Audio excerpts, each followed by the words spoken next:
और भोजपुरी अभिनेता और गायक पवन सिंह को लॉरेंस बिश्नोई गिरोह से धमकी मिलने को लेकर गैंगस्टर हरी बॉक्सर का बड़ा बयान सामने आया। एक ऑडियो मैसेज जारी कर हरी बॉक्सर ने साफ किया कि पवन सिंह को लॉरेंस बिश्नोई गैंग की तरफ से कोई धमकी नहीं दी गई है। अब सवाल ये कि फिर आखिर पवन सिंह को धमकी किसने दी है?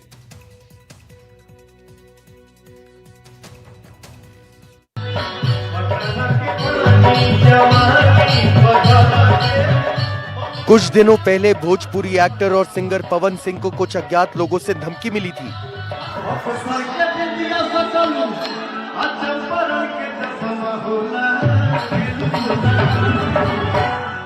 धमकी देने वाले ने खुद को लॉरेंस बिश्नोई गिरोह का सदस्य बताया था। सलमान खान के साथ मंच साझा करने को लेकर धमकी भरी चेतावनी दी गई थी, लेकिन अब इस मामले में एक नया एंगल आ गया है। क्या बात है पवन, क्या आवाज है पवन। भोजपुरी इंडस्ट्री में तो आपने तहलका मचा दिया। लॉरेंस बिश्नोई गैंग के हरी बॉक्सर ने इस बात को खारिज कर दिया है कि उनकी तरफ से कोई धमकी दी गई थी। हरी बॉक्सर ने साफ कहा कि हमने पवन सिंह को धमकी नहीं दी है, वो जरूर सुरक्षा लेने के लिए ऐसा कर रहे होंगे। राम राम सभी भाइयों को। मैं हरी बॉक्सर लॉरेंस बिश्नोई गैंग से मैं आप सब लोगों को एक बात बताना चाहता हूँ। ये जो पवन सिंह नाम का एक कोई व्यक्ति है बिहार का, जो अपने आप को अभिनेता बताता है, उसने हमारे बारे में मीडिया में बोला है और किसी थाने में जाके हमारे खिलाफ एक शिकायत दी है कि लॉरेंस बिश्नोई गैंग से मुझे किसी व्यक्ति ने जान से मारने की धमकी दी है। तो भाइयों, ऐसा कुछ नहीं है, ना हमने कभी इसको कॉल किया है, ना हमारे किसी भाई ने इसको फोन किया, ठीक है। और आप लोगों को पता है, हम तो जो भी काम करते हैं ठोक बजा के करते हैं। जिसको भी फोन करते हैं हमारा नाम बता के बोलते हैं, उसको नाम बता के हमारा हम फोन करते हैं। और ये फेम पाने के चक्कर में और सिक्योरिटी लेने के चक्कर में ऐसा कर रहे हैं। ना हमने इसको कभी कॉल किया है, ना हम इसको जानते कौन है क्या है, ठीक है। तो मैं तो सुरक्षा एजेंसियों से रिक्वेस्ट करता हूँ, अनुरोध करता हूँ कि इसकी गहनता से जांच हो। लॉरेंस बिश्नोई गैंग की तरफ से आए इस ऑडियो मैसेज में हरी बॉक्सर ने आगे कहा कि हालांकि पवन सिंह हमारे खिलाफ उल्टा सीधा बोल रहे हैं, थाने में शिकायत भी दी है, हम जो करते हैं खुलेआम करते हैं। जो सलमान खान के साथ काम करेगा उसे हम धमकी नहीं देंगे, बल्कि AK-47 की गोलियों से भून देंगे। हमने तो पहले भी बोला है कि जो भी सलमान खान के साथ काम करेगा हम उसको फोन नहीं करेंगे, हम उसको सीधी AK-47 की गोली उतारेंगे उसके छाती में, ठीक है। और दूसरी बात, हमने जिसको भी फोन किया ठोक बजा के फोन किया, हमारे नाम से फोन किया, हमने ऐसे कोई कॉल नहीं किया इसको, ना कभी इसके पास किया, ना हम इसको जानते हैं। जय श्री राम, जय बलकाली। कुछ दिन पहले से पवन सिंह की मैनेजर को उनके बारे में धमकी भरे संदेश मिल रहे थे। इसके बाद मैनेजर ने पुलिस सुरक्षा की मांग की। कॉल करने वाले शख्स ने मैनेजर से कथित तौर पे कहा कि पवन सिंह को सलमान खान के साथ काम नहीं करना चाहिए या उनके साथ स्क्रीन साझा नहीं करनी चाहिए, वरना उन्हें गंभीर परिणाम भुगतने होंगे। अपराध की दुनिया में लॉरेंस बिश्नोई का नाम इतना बड़ा हो गया है कि छोटे मोटे अपराधी किसी को धमकी देने के लिए या उससे रंगदारी वसूलने के लिए लॉरेंस बिश्नोई के नाम का इस्तेमाल करते हैं। ये मामला भी कुछ वैसा ही लग रहा है, क्योंकि लॉरेंस बिश्नोई गैंग ने साफ कर दिया है कि सिंगर पवन सिंह को धमकी उनकी तरफ से नहीं दी गई है। फिलहाल जिन नंबरों से पवन सिंह और उनकी टीम के कुछ सदस्यों को धमकी भरे संदेश मिले थे, उन फोन नंबरों का पता लगाया जा रहा है। लेकिन अब लॉरेंस गैंग की ओर से आई इस सफाई ने शक की सुई दूसरी जगह घुमा दी है। अब सवाल ये है कि अगर पवन सिंह को धमकी लॉरेंस गैंग ने नहीं दी तो फिर किसने दी? Bureau report, NDTV India. और आतंकी मसूद अजहर का एक ऑडियो सामने आया जिसमें वो रोता हुआ सुनाई दे रहा है। उसने पहली बार माना कि उसने जम्मू की कोट भलवाल जेल से भागने की कोशिश की थी, भागने के लिए सुरंग बनाई थी, लेकिन उससे पहले ही साजिश का भंडाफोड़ हो गया। क्या कह रहा है और कैसे रो रहा है, जरा वो आपको दिखाते हैं। जिंदगी में कभी गाली नहीं सुनी थी, मेरी आंखों से आंसू आ गए गाली की वजह से, मैंने जब्त किए। पाकिस्तान के आतंकी संगठन जैश-ए-मोहम्मद का मुखिया मौलाना मसूद अजहर ने जम्मू की कोट भलवाल जेल को लेकर बड़ा खुलासा किया।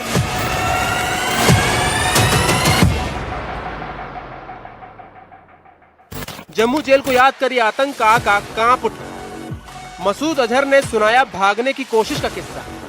जम्मू की कोट भलवाल जेल से भागने की कोशिश की थी और इसके लिए उसने सुरंग भी खोदी थी। हालांकि आखिरी दिन भागने से पहले वो पकड़ा गया।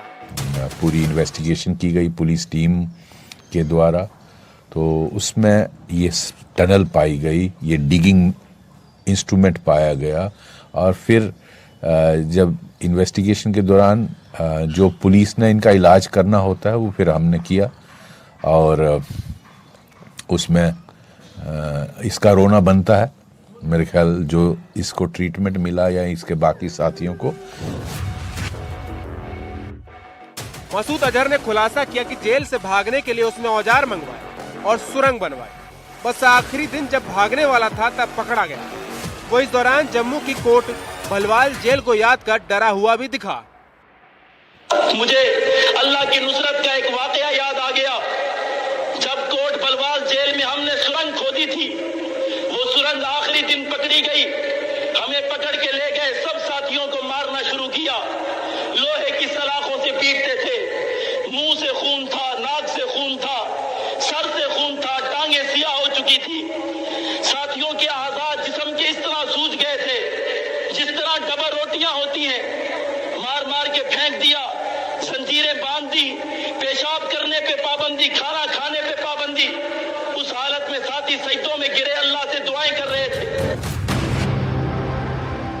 जैश के चीफ को अब तक जेल अधिकारियों का खौफ है। उसने बताया कि पकड़े जाने के बाद हमें इतना पीटा गया कि पूरा शरीर सूज गया था।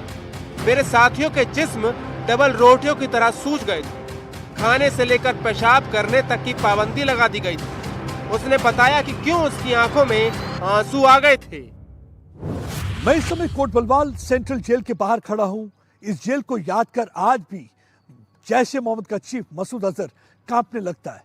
1994 से लेकर 1999 तक इसी जेल में मसूद अजहर बंद था। मसूद अजहर के भाषण का एक ऑडियो क्लिप वायरल हुआ है जिसमें वो उस पल को याद करता है जब वो सुरंग से भागने की फिराक में थे और अधिकारियों को पता लग गया और उसके बाद उसका जो हश्र हुआ उसको याद कर वो फूट फूट कर रोता है। अगले दिन पूछताछ शुरू हो गई कि सुरंग कैसे खोदी थी, आलात कहां से आए थे।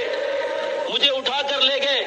जिस अफसर के पास मेरा इंटेरोगेशन था, बड़ा जालिम, मेरी जंजीर पकड़ के हिलाता, कभी माँ की गाली देता, कभी बहन की गाली देता। मैंने जिंदगी में कभी गाली नहीं सुनी थी।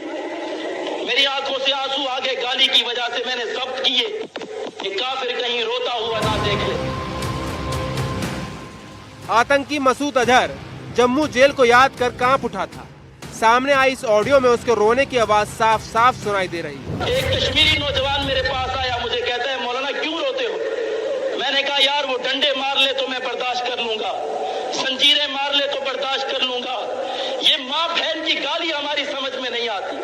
हम तो, हमारी नजरों में तो माँ का एक तकद्दुस है, हमारी नजर में तो बहन फरिश्तों जैसा तकद्दुस रखती।